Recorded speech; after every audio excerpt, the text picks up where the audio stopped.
Kari levirage. Chega warim da sana ning nan tawbunida. Kari.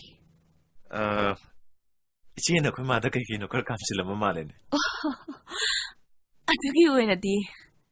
Ini sine yam toina hangbaduda handakti papa ma laire haidana aine ni sida takserambani. Khangde che. Ayum palaga aigi mai ji pota phangidra. Adu natradi atopa lambi leiraroi sir. Kauthon ba yauragadi sargi tungi punsidu karamna lengani. Matam haibase yamna hendokragasu sargi punsida amangbo rakani. Aigi motadi thabase yamna phai haina khalisa. Adu biche stamam sigi mamang da phajagadrane. Adu budi sir nan thabana join to wala ko namito. Namito dagi khagi staff mayam sina sarda pina si edana butoiba loirabani. Sargi ayabadu matan pibiyo. Thabagi di aine yana ballo ne sinjaragi.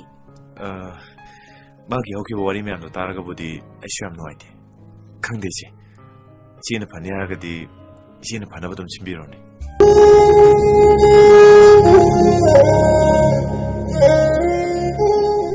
Kudong ti vab sinang ki soyi su dokre.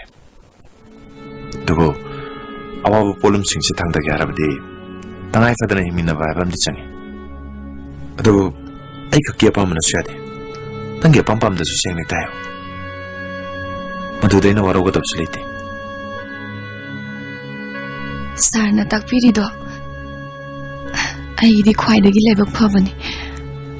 Aduda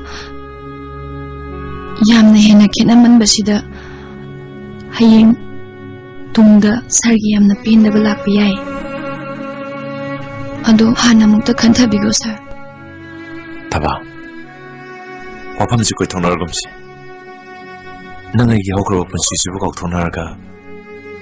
Anaw punsi mada nangbu nungay len babse. Masina yaro piraborgi. Ay di punsigi yung palaro yan leprobane. Adugo, nang bahek uro mikuptada. Ay giwakase, bungonot kray.